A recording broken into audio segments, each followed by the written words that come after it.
Hi hello అండి, అందరికీ subscribe to my channel.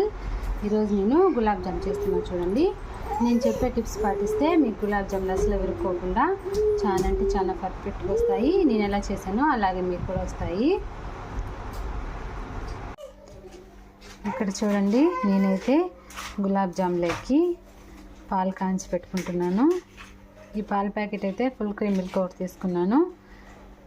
పాలు బాగా కాంచుకొని పక్కన పెట్టుకోవాలి. బాగా చల్లార్చుకొని తర్వాత మనం గులాబ్ జామ్ పిండి ఉంటుంది కదా, అందులో వేసి బాగా కలుపుకోవాలి. అట్లే వేడి పాలు పోయడం వల్ల పిండి బాగా విరిగిపోతుంది. గులాబ్ జామ్ చేసేకి అంత రౌండ్గా రావు. అందుకోసమే పాలు కాగబెట్టుకొని బాగా చల్లార్చి ఒక హాఫ్ అన్ అవర్ తర్వాత వేసుకోవాలి. చూడండి, నేనైతే గులాబ్ జామ్ ప్యాకెట్ తీసుకున్నాను. ఇదైతే కట్ చేసి కలుపుకుంటున్నాను.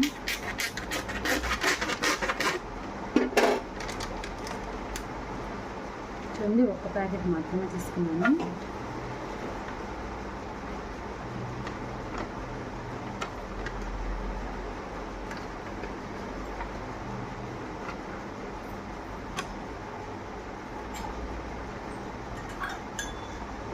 చూడండి, ఇందులోకి నేను ముందుగా కాంచి చల్లార్చుకున్నానండి పాలు.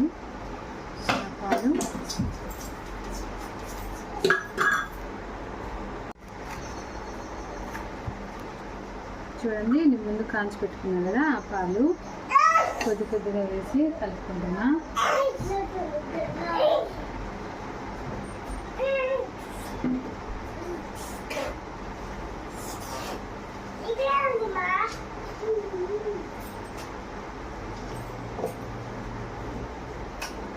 మనము చూసుకొని కలుపుకోవాలి, లేకుంటే పిండంతా మెత్తగా అయిపోతుంది.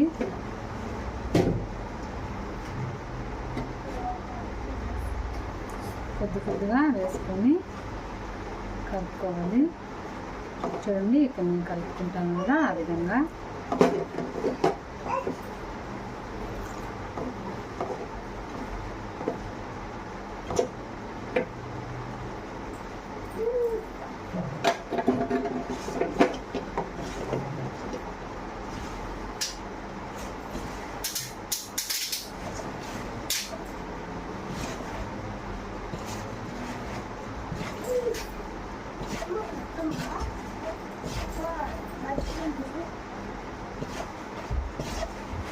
చూడండి, ఈ విధంగా కలుపుకోవాలి.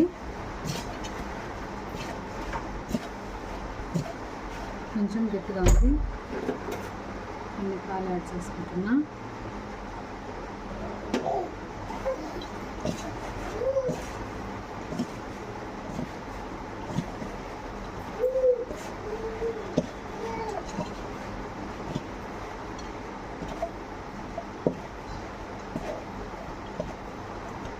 గట్టిగా ఉంటే కొద్దిగా వాటర్ యాడ్ చేసుకోండి, మిల్క్ యాడ్ చేసుకోండి.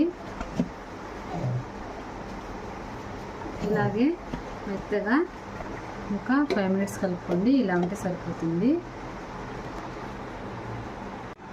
చూడండి, పిండి అయితే ఈ విధంగా బాగా వేసుకున్నాను మెత్తగా. ఎంత బాగా నలగడం వల్ల అంత బాగా మనకు గులాబ్ జాములు వస్తాయి. అలాగే మీకు ఎంత వీలైతే అంతగా నానబెట్టండి.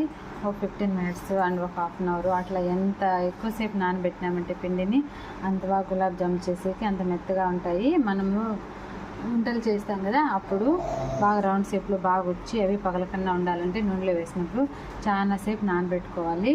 అలా నానబెట్టడం వల్ల పగలవు. నేను చూడండి, నేనైతే దీన్ని వచ్చేసి ఒక 15 మినిట్స్ ఇట్లే నానబెడుతున్నాను. నానబెట్టడం వల్ల బాగా మెత్తగా అవుతుంది. అలాగే బాగా మెత్తగా కూడా ఉంటుంది. పగలకుండా గులాబ్ జామ్ చాలా పర్ఫెక్ట్గా వస్తుంది. చూడండి, నేనైతే ఇప్పుడు ఈ గులాబ్ జామ్ పిండిని చూడండి, దీన్ని టోటల్ అంతా బాల్స్ లాగా చేసుకుంటున్నాను. పెద్దటి చేసుకుంటే మళ్ళీ లోపల ఉడకదు. అందుకే నేను మీడియం సైజ్ చేసుకుంటున్నాను. అంత పెద్దవి కాకుండా అంత చిన్నవి కాకుండా చూడండి, ఇలా చేసుకుంటున్నా.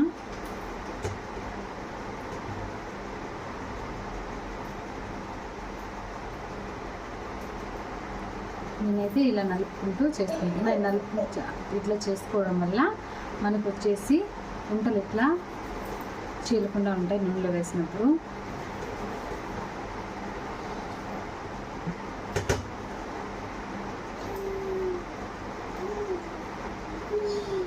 చూడండి మొత్తం అన్నీ ఈ విధంగా చెప్పుకుంటున్నా.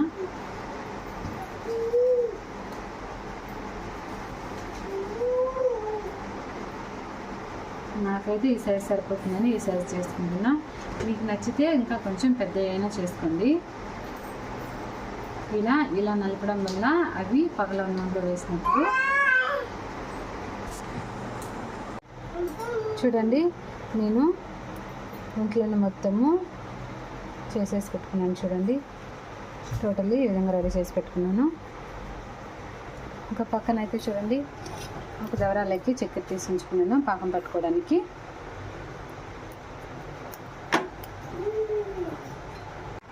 చూడండి నేను పెనం పెట్టుకొని నూనె వేసుకున్నాను. ఆ నూనె బాగా కాలాలి. కాలకుండా పచ్చి వేస్తే బాగుండదు కాబట్టి అంతలోపల ఇక్కడ చూడండి పాకము రెడీ అవుతుంది. ఇది బాగా కాగిన తర్వాత ఇందులో వేసుకోవాలి గులాబ్ జాములు. చూడండి పాకం అయితే రెడీ అవుతుంది. మీకు ఇందులో యాలకులు కావాలంటే వేసుకోండి టేస్ట్ ఫ్లేవర్ కోసము. నేనైతే వేసుకోలేదు యాలకులు. కావాలంటే వేసుకోండి లేకపోతే స్కిప్ చేసేయండి. ఇది బాగా తీగ పాకం వచ్చేంత వరకు అంత ఎక్కువ కాకుండా మీడియంగా రావాలి.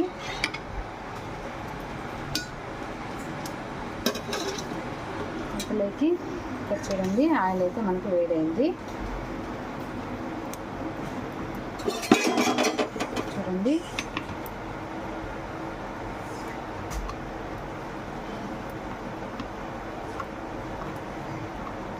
ఇందులోకి నేనైతే గులాబ్ జామున్ వేస్తున్నాను. చూడండి ఇవి బాగా గోల్డెన్ బ్రౌన్ కలర్ వచ్చేంత వరకు వేసుకోవాలి. నూనె అయితే కాగింది కదా, మంట అయితే లో ఫ్లేమ్లో పెట్టాలి లేకుంటే మాడిపోతాయి. లోపల అంత వాడుతాము.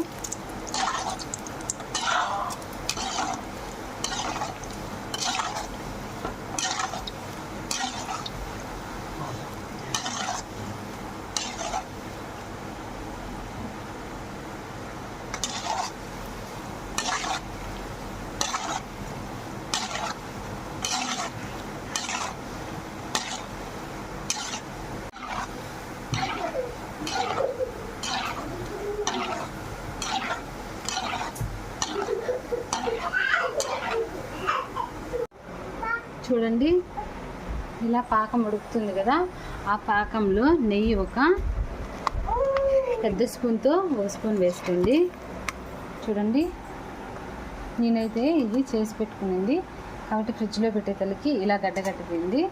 నెయ్యి వేసుకోవడం వల్ల చాలా టేస్ట్గా వస్తుంది. మీరు కూడా అలాగే వేయండి. ఇలా పాకంలో నెయ్యి వేసుకోవడం వల్ల మనకి గులాబ్ జాములు అన్ని దాంట్లో బాగా పట్టి పాకము అంతా బాగా కలుసుకొని బాగా నీట్గా బాగుంటుంది, టేస్ట్ బాగుంటుంది. అందుకని నేను చెప్తున్నాను. చూడండి ఇది బాగా కరిగిపోతుంది. చూడండి మనకు పాకం అయితే ఇలా అంటే ఇలా కలుసుకోవాలి, అలా రావాలి. మరీ ఎక్కువ కాకుండా ఈ విధంగా రావాలి. మరీ ఎక్కువైతే బాగుండదు. చూడండి ఇది ఒక హాఫ్ అన్ అవర్ వదిలేండి చల్లగా, లేకుంటే అది గులాబ్ జామున్ వేస్తాం కదా పెరిగిపోతుంది. బాగా చల్లగా కూల్ అయినంత వరకు ఇట్లాగే ఉండిచ్చి తర్వాత వేయండి. చల్లార్చనివ్వండి బాగా ఒక హాఫ్ అన్ అవర్ చల్లార్చండి. చూడండి నేనైతే ఒక హాఫ్ అన్ అవర్ ఇలాగే చల్లగా చల్లార్చి పెట్టాను. చూడండి గులాబ్ జామున్ ఉన్నాయి కదా ఇలా వేసేసుకుంటున్నాను. చూడండి చల్లగా అయిపోయిన తర్వాత వేస్తున్నాను. చూడండి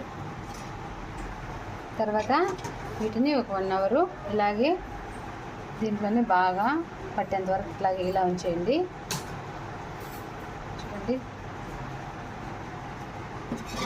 వేసిన తర్వాత అన్నిటిని ఒకసారి కలుపుకోండి.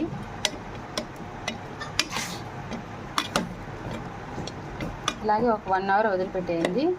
అప్పుడు బాగా మనకి మెత్తగా నానుతుంది. పర్ఫెక్ట్గా ఉంటాయి గులాబ్ జామున్ అనేటివి. లేకుంటే అసలు బాగుండవు. ఒక 1 అవర్ వదిలేస్తే మెత్తగా చాలా బాగా వస్తాయి. వావ్, చూడండి ఎక్సలెంట్గా వచ్చేసినాయి గులాబ్ జామ్స్. చాలా అంటే చాలా పర్ఫెక్ట్గా, చాలా అంటే చాలా ఎమ్మీగా వచ్చాయి. చూడండి చాలా టేస్ట్గా వచ్చాయి. మీరు కూడా ట్రై చేయండి, ఎలాగుందో నాకు చెప్పండి. చూడండి, అలాగే ఒక కామెంట్ చేయండి, నచ్చితే లైక్ చేయండి. Okay please, thank you watch, bye. చూడండి చాలా పర్ఫెక్ట్గా గులాబ్ జాములు వచ్చేసాయి మనకి. చాలా టేస్ట్ అండి, ఎమ్మీగా వచ్చాయి. చూడండి చూడండి.